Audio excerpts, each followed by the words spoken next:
TxDOT has done a number of surveys over the years, and the majority of drivers will tell you, for example, that they think that texting when you're driving is dangerous. But as we know, millions of drivers continue to do it. Next, we'll hear from two scientists who have some insights into why we do the things we do, even when we think it's wrong.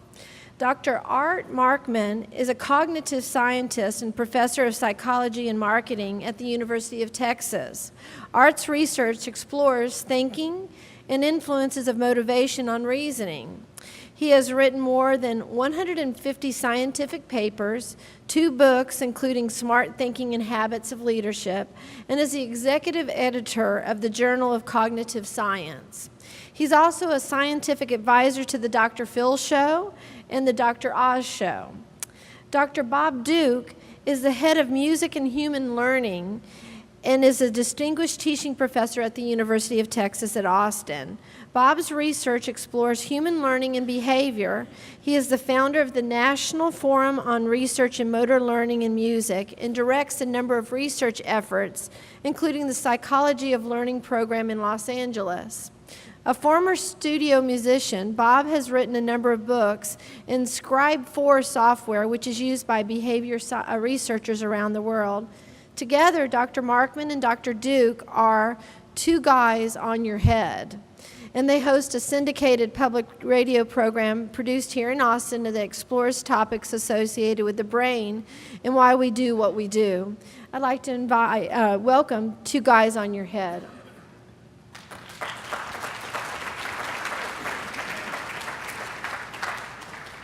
Thank you. Nice to see you. Thanks so much. Appreciate the introduction. Sure does. Thank you. It's nice to be here.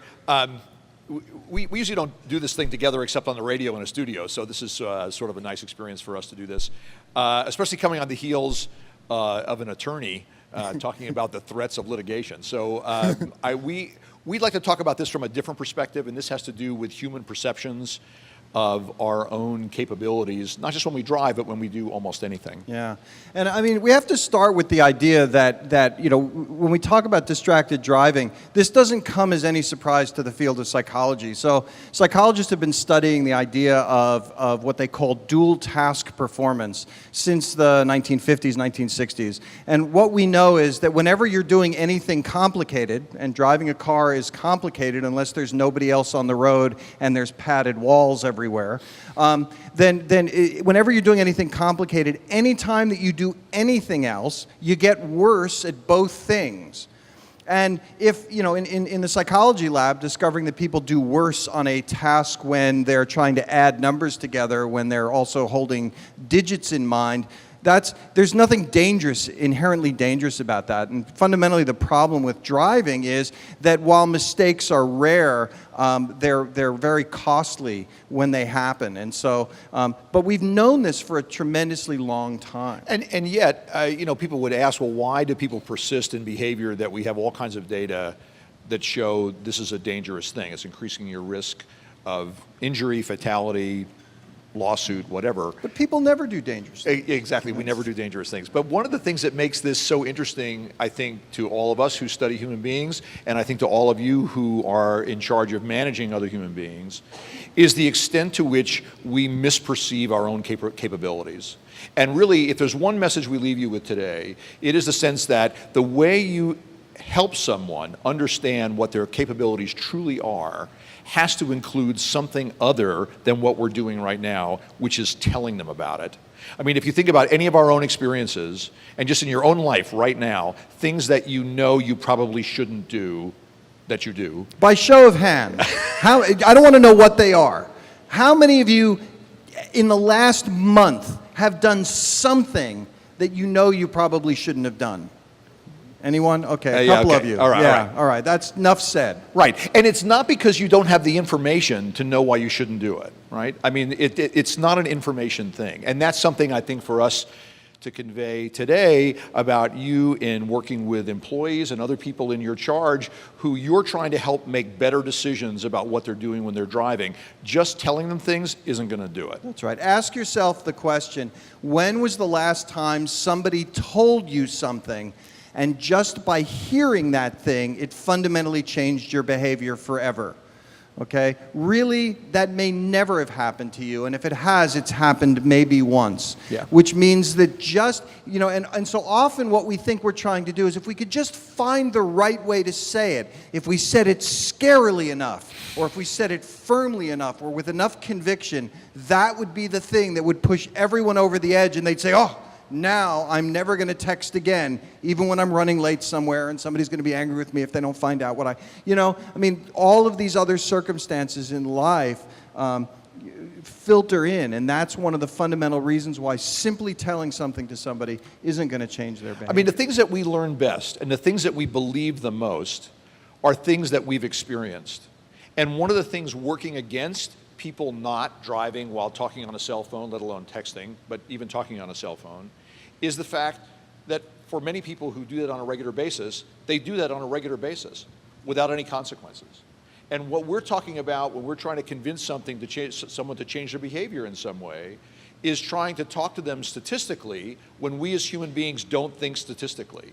If we did think statistically, no one would ever smoke, no one would eat bad food that people say is bad for us, no one would not exercise. So the statistics don't matter. What matters is personal experience. So the question to ask yourself as an employer or as a manager is, how do I create experiences that illustrate to employees how their capabilities are diminished when they're trying to do more than one thing at the same time? That's right. And another thing that we need to do is to really begin to influence the environment that people are in to change behavior. So let's take an analogy as an example. Let's think about smoking, right? For 50 or 60 years, we have known that smoking cigarettes is dangerous.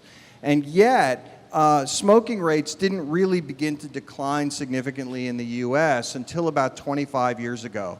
And they've declined substantially now. So whereas a little over half of people were smoking in the 1960s, it's now about 19% in the United States.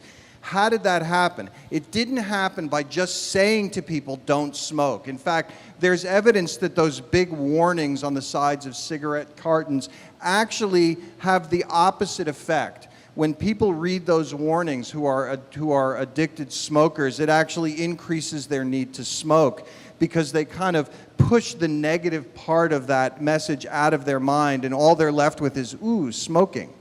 Okay? So what was it that changed smoking rates? It was things like significant social disapproval. Right? You can't, when I was a kid, I was in a youth group, fathers and sons, and the fathers would all be smoking while the kids were playing. Could you imagine a Cub Scout troop now with a bunch of dads or moms smoking around the kids? It just doesn't happen anymore. We don't allow that. So social disapproval, changing the environment. You can't find a building you're allowed to smoke inside of anymore. The entire University of Texas campus is smoke-free. So we have to make changes that make people's lives more difficult if they're doing the wrong thing. It worked for smoking. Now we need to think of ways to do the same thing for texting and for talking on the cell phone while driving. Exactly. And of course, Art's talking about institutional kinds of changes, but I think there are personal kinds of changes too. I mean, one of the reasons that it's hard to ignore a cell phone call or a text beep or whatever it is that's happening in your pocket or on the console of your car is that it's happening in an unpredictable schedule. And we human beings have evolved over millennia to respond to unpredictable signals, right? I mean, the things that don't change in our environment, we ignore. Not because we have been taught to ignore them, because that's the way our brains work. I mean, many of you right now, if you're listening to what Art and I are saying right now, have forgotten about the fact that the air handling system in this room is very loud, right? You're not listening to it because it isn't changing. If it were changing, it would be tremendously annoying and it'd be very difficult to ignore. So don't pay attention to it. Yeah, yeah. So don't think of white elephants now. But as you're driving and you're paying attention to a road and something that you drive frequently and it's predictable and it's boring and now something's beeping and it commands your attention. Our species survived because our brains do that. Now, we can't just say, stop doing that, because it's too deeply embedded in how we're built. What we can do are things that seem simple and seem rinky-dink, but they function, which is when you get in the car, turn off the ringer on your device. That's a starting place. Just as simple as that seems, it's a huge factor in changing behavior. We also have a very short memory for things. So I want to tell you a little story. When I went to college in the 1980s, the distant 1980s, my mom sent me a letter every single day for the first 6 or 8 weeks that I was in school. A letter. I would go to my mailbox at the university, I'd pull a letter out. At the end of the week, I'd take all those letters and I'd write a response and I'd mail it back to her. And we had a correspondence that went back and forth over a period of a couple of weeks, and we were fine with that. Now you send a text message to somebody and it arrives at their phone mere milliseconds after it was sent, which gives us the belief that it has to be responded to at that same time scale. You know what? Almost everything that someone has to say to you will keep. And we need to let people know, we need to begin to diffuse through our culture again the idea that information doesn't always have to flow immediately. And you know, how much of a struggle is it going to be just to get people to say, you know what, I want you to wait 20 minutes to hear from me again, right? That's the time scale we need to give, because forget the days when it took 2 weeks to have a conversation. Now all we're asking for is 20 minutes. A couple of weeks ago, my wife and I had bought some furniture and it was going to be delivered to our home. And of course, we were told that we would get a phone call before the person arrived. So the phone rings in the time frame we're supposed to get the thing. I pick up the phone. Driver said, you know, we're just about 10 minutes up from your house. I said, are you driving right now? He said, yeah, we'll be there in just a couple minutes. Now, this is a guy driving, you know, a 6-ton truck, and he doesn't know where he's going, and he's calling me on the phone. Now, why would somebody do that with a brain in their head? And the reason is it didn't seem dangerous. Again, because the driver overestimates his capacity to pay attention to more than one thing at the same time. And as Art and I will sort of spend a little bit of our remaining time talking about today, is how bad we are at doing that, at paying attention to more than one thing at the same time, and how bad we are at knowing how bad we are at doing that. Right. So if you think about this idea of doing two things at once, so psychologists are going to call this dual task performance because you're doing two things at the same time. Now, if you're trying to do, it turns out that the human mind doesn't truly multitask. Okay, you might think, well, you spend 40% of your brain doing this, 60% of your brain doing that. How bad could it be? The problem is we're not really designed to do that, and we're not. The system isn't set up that way because we have 2 arms and 2 legs and 1 mouth, which means that at some point you really can only do one thing at a time. Okay, and so your brain has to take all of the thoughts that it's having and at some point turn them into, here's the action you're going to perform first, and then here's the one you're going to do second, and here's the one you're going to do third. And so it's got to line all of that stuff up. And so at some point in the process, it shifts from trying to do several things at the same time to switching back and forth rapidly between tasks. So if you're driving and talking on the cell phone at the same time, you're doing a little bit of driving, and then you're doing a little bit of paying attention to the phone, and then a little bit more driving and a little bit of paying attention to the phone, and you're switching back and forth, which is fine, sort of, if you're on an empty stretch of road that's perfectly straight. Now, I don't know when the last time that you were on an empty stretch of road that was perfectly straight. Not so often. As soon as the world gets more complicated, you need to be able to pay attention to what's going on the road and your conversation. And that means you have to shift back and forth. And when you're on the conversation, you're not on the road anymore. Your mind is simply not on the road. You know, one of my former students became a fireman. I mean, she was a woman, but I don't know, do you call them fire women? I don't know. Whatever the term was, she was a firefighter. Firefighter. And I said, well, so what's your life like every day? And she said, it's unending boredom punctuated by panic, right? Now, a lot of driving is like that, right? When we drive routes that we know very well, it's boring, often. And now we have a device that suddenly is beeping at us unpredictably, signaling us to do things, and it's relieving our boredom. So there's a tremendous reinforcing factor that comes from having something now in your environment that relieves the boredom until you reach one of those moments of panic and now you're distracted because you're paying attention to the device. I mean, that's a very damning thing for us humans because, again, while we're in the boredom state, we can't possibly anticipate what's happening next, when a deer is going to run across the road, or when that guy's going to hit his brakes, or when something's going to happen. So I'm bored, the thing's ringing, why can't I pick it up? And worse yet, I'll bet if we went around the room, deep in your heart of hearts, I'm not going to do a vote on this one, deep in your heart of hearts, I believe that if I ask the question, how many of you think that you're above average multitaskers? That almost every hand in the room would go up. Yeah, I'm probably above average at that. It's like it's what's called the Lake Wobegon effect. If you've ever listened to Prairie Home Companion, Lake Wobegon is the place where, among other things, all the children are above average.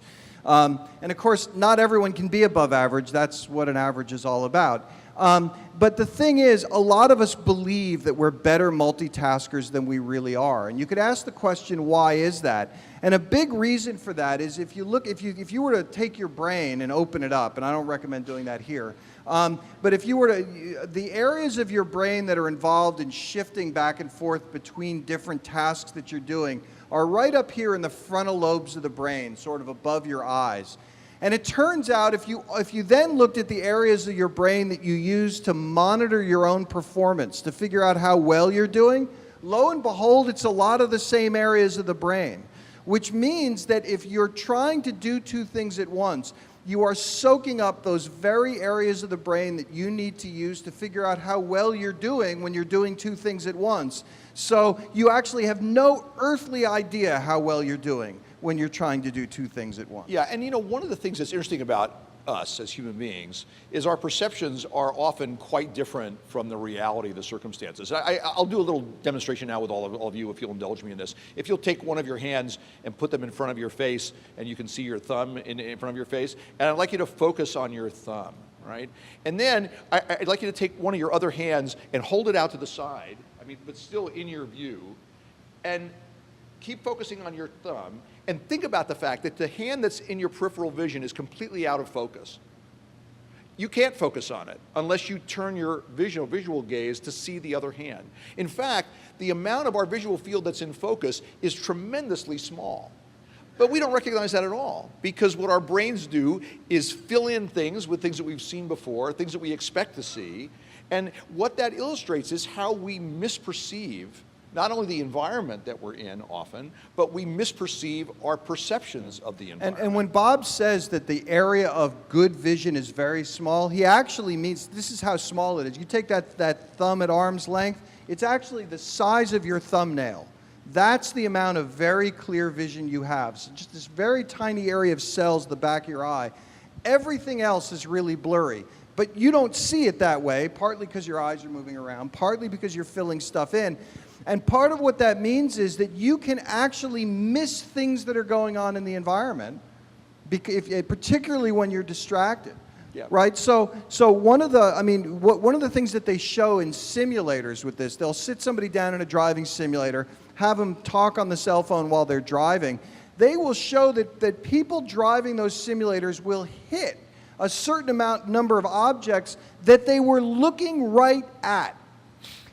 That's really scary, right? So you've actually got your eyes focused with that great, wonderful, high acuity area of vision. You're looking right at the thing and you hit it anyhow because in that moment you were mentally in the middle of a conversation with somebody else. And you know, I'm sure many of you who've seen this video, but if you haven't, we didn't want to bring it here because it doesn't do as well on a big screen as it does on your computer. But if you Google gorilla video, and many of you have probably seen this. There's a video of don't do it now. Yeah, don't do it now. A bunch of people on a basketball court passing a basketball around. Some of them are wearing white jerseys. Some people are wearing black jerseys.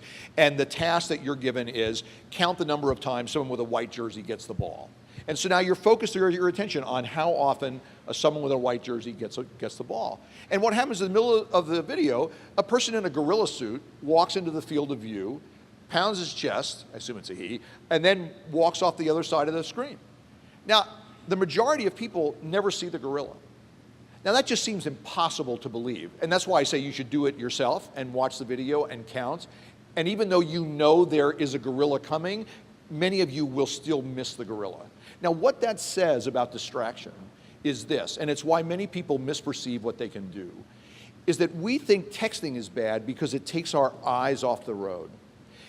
Distracted driving doesn't have to do with distracting your vision. It has to do with distracting your mind, right?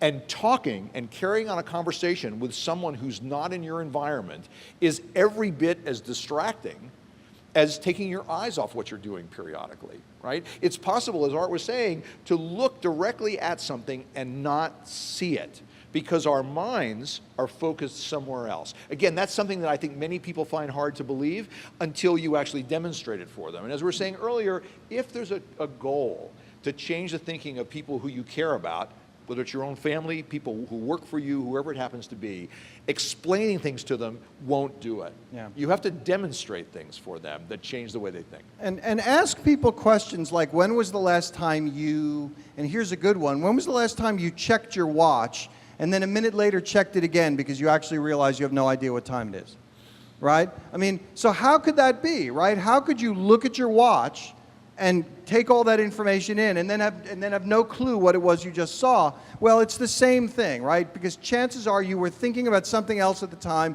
and then while multitasking you thought, wow, I wonder what time it is, and then you look at your watch and you realize nothing's there, it's all gone. Okay, now there's no cost to checking your watch again, but there's a significant cost to missing something on the road, and that's fundamentally the problem. So here's another aspect of what we're dealing with, which is we have to solve what's called a signal detection problem, okay? And the thing with signal detection is that we have to err on the side of not making mistakes, right? And this is something that human beings can sometimes have trouble with, right? Is that what people are doing when they're talking on the cell phone and driving, when they're texting and driving, is that they're saying, you know what, most of the time nothing's happening. It's not really a problem for me to do this because I've been driving for years like this and I've never gotten in an accident. Why should I stop now? And the answer is because from a signal detection standpoint, it's so costly to make the mistake. It's so costly to make the error, to cause an accident, and you can't unring that bell. That's the reason you have to not do something that actually would probably not cause an accident most of the time that you do it. Yeah. And it's very hard for people to really grasp that message until a tragedy happens, right? Yeah. Until they get in an accident or until somebody else gets in an accident and they witness it for themselves. Which is why telling people not to do this is never going to work on its own without changing the environment and making it harder in the moment to do the wrong thing. Yeah, and that I think is the most probably important idea to leave with today is the notion that it's hard to change this behavior if it's possible to do the behavior, right? If a phone is off, you can't answer it. And I have to confess. I try. Yeah, right, exactly. I have to confess, I have to silence my phone because if I didn't, it would be too hard to ignore it. Now, I know all the data. I know about the dangers of this. I know I shouldn't be doing this. But if you imagine right now the stuff on your computer and all the things that are open on your screen at a given time, and you think about how much time you lose every time you get a signal, there's a new email message, or there's a new text that's come through, and you stop and divert your attention to that. Not only are you losing the time that it actually takes to deal with the thing that you're dealing with, you have to spend time reorienting to the task that you started with to begin with, right? Because we don't orient instantly to the new task, right? When we move from one task to another, it takes moments to get oriented to that task, and even though we're returning to a task we were at before, it takes moments to reorient to that task. So multitasking isn't only bad because it's distracting you from what you're doing, it's bad because it's wasting time with all the reorienting that you do going from one thing to another. Right. Now, in a minute, we'll take some questions from people. But before we do that, it's like the phone-in version of the show here. But before we do that, one of the things, I think the fundamental thing to remember is, you have to ask yourself as you leave here today, what can all of you do to change things starting today? Okay? And what you think about the three modes of influence: what you say, what you do, what you reward. okay? What you say is the least effective thing in the world. People will really not listen much to what you have to say. You know, watch a mom walking through the supermarket telling her kid repeatedly, stop asking for things, right? It's not working. And it's not working in part because of the second part, what you do. People pay attention to what you do. Okay, the mom who keeps asking her kid over and over not to do something is telling her kid, if you don't get the result you want the first time, try again and again and again. And the kid is learning, oh, I should keep asking for what I want again and again and again. Which means that if you want to help people to stop talking on the cell phone in the car, you're going to have to stop talking on the cell phone in the car. You're going to have to stop calling people on your way home to let them know that you're on your way home. You've actually got to do the things that you want people not to do. And then most importantly, you've got to change the reward structure of the world. And I saw the tail end of the previous presentation. You know, if you're thinking about employees, for example, at a company, the reward structure has to be biased against calling in from the road, which means giving people a pass sometimes if they haven't been in contact at exactly the right moment, because if they were in a situation in which they couldn't stop and call in.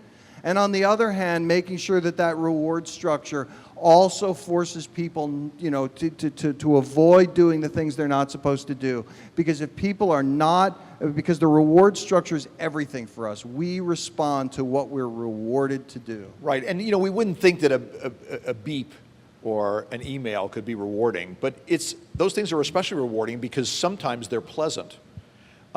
Most of the time they're not, but sometimes they're pleasant. But we don't know which time this is going to be, and that's why our tendency is to try to respond to them.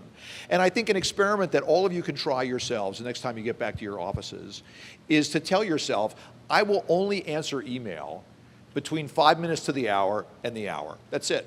And I will turn my email software off during the other 55 minutes. And you will be flabbergasted at how much you get done. Not because you're spending less time on the email per se, but the time on the email is coming on a schedule that you determine. And it's your determination of the when that makes you now more able to pay attention to the things you're supposed to be paying attention to. If you say that to your employees who are out on the road or whatever it happens to be, when you get to a certain place or at a certain time, stop the car, stop the vehicle, call. But don't try to do all that at the same time. So just changing the schedule changes the temptation to actually do things that you know you're not supposed to do. All right, and now I think in a second we're going to take a couple of questions, but before we do that, just one thing. You can listen to our show, Two Guys on Your Head, KUT Radio, 90.5. We're on Friday mornings, 7:51, 9:51, 1:45. We're on iTunes, we're on SoundCloud, and you can follow us on Twitter, because I saw the little Twitter things around. You can follow us on Twitter at the number 2 GOYH. Yeah. And with that, we'll take some questions. Thanks so much for your time today. Thank you. So we got a question up here in the front, and then there's one in the back. My name is Al Bastidas. I'm the founder and executive director of a nonprofit organization called Please Be Kind to Cyclists, and I'm also super grantee of a Kickstarter grant. We're producing a video that is going to be incorporated in defensive driving classes and driver's ed schools to teach and show drivers about the cycling as a legitimate mode of transportation, to understand cycling and drive safety. Mainly what I want to talk about, and I can stay here the rest of the day talking to you guys. I'm also a victim. I was hit by a car, and I was in a coma. And my injury was in the frontal lobe. And it took me a while. The doctor didn't recommend me to drive for a while. When I started driving, was a few months later, I don't recall right, I had a short-term recall. But what I realized is how busy my brain was when I was driving. I was noticing the cars, the lights, the people, so I couldn't drive because my brain was doing this. So it took me another 2 or 3 months to start driving. So my brain was obviously sick. And it took me a while to realize that those lights were there to make me stop. So that's one thing I want to say, that how we overwhelm our brain by just the simple signs, the billboards. They go with their hula hoop going like this, asking me to go to my Yankees ice cream. So, could you do that one more time? So the other thing I wanted to add is, and The other thing, and then I apologize in advance. We need to, in this business, we need to start changing our vocabulary. I don't like to hear the word accidents. The woman that hit me was an accident, and it changed my life forever. I call it a crash. Accidents, I said, is an act of God. Once we put that word crash every time I talk, things change. Yeah. So, That's a great point. That's great. I mean, and there's a couple of things here that are important. I mean, one of the reasons why driving is so difficult is because there's so much going on in the world, and you have to figure out what to pay attention to, right? So through, with practice, you learn that you probably shouldn't be watching the hula hooping girl. But which of the cars that's on the road in front of you is about to do something stupid, right? I mean, which of the things that's out there is the one that matters? That's why the driving task is so difficult. And so I think that's one of the reasons why we have to be so careful about limiting the number of other things that people are doing in their cars. They've got a person, yes. My name is Scott Johnson. I'm the distracted driving study group for the city of Austin. And from the perspective of education, since you're educators, what can folks in public education and in the instance of higher learning do through orientation, through policies, to help younger people make good decisions? We spend time on this kind of thing all the time because people aren't only distracted drivers. People are distracted livers. I don't mean that liver. I mean, they live distracted, I mean, many of you in this room, I know, have checked some messages while we're talking, and we're delightful, and you're not paying attention to us. So I think, one of the things that happens is, and Art has spoken about this earlier, and this is something that we all understand, when you do something a lot, it becomes a habit. I mean, Art has a book about this, right? And so when you're actually doing things as a part of your general life experience, that the idea of walking from one building to another is seen as an inefficient use of your time unless you can answer a text and talk to somebody, then you get used to the idea that this is how my life goes, right? And if it goes that way out of the car, why wouldn't it go that way in the car, even though I'm going 80 miles an hour, right? So one of the things that we try to do, not only with our own students, but institutionally as well, right, is to have students practice focusing on things without taking their attention away to do other things. I mean, this comes through practice behavior. We learn to do the wrong thing through practice behavior. Right, and I think, that, again, this is this issue of, and we're getting the hook here, so we're going to stop in a second, but one of the things that we have to do is to remember that education isn't just about telling people stuff. Right. We tend to treat education these days as if it's just the transfer of information. It needs to be the transfer of strategies. Right, so what we need to be teaching people to do in domains like distracted driving is, here are the things you need to do. Shut your phone off when you get in the car. If you forget to shut your phone off, put it in a place that's out of reach. Make it hard for you to do these things. Express disapproval to other people who call you when they're on the phone. That is, here are strategies you can use that will actually get at the roots of influence, not just here's more information about the statistics on the number of crashes, because the information is the least effective way of changing other people's behavior. And even when we have threats of disapproval versus rewards, those often don't work as well. I mean, right, the reason that I wear a seatbelt is not because I'm going to get a ticket if an officer sees me with my seatbelt on. I do because it feels dangerous to me to be in a car without my seatbelt on. It feels dangerous, right? It's not a knowledge thing, it's a feeling thing. And I know we're really getting the hook. So anyway, it's been great to talk to all of you. Thank you for inviting us, and thanks a lot. Thank you.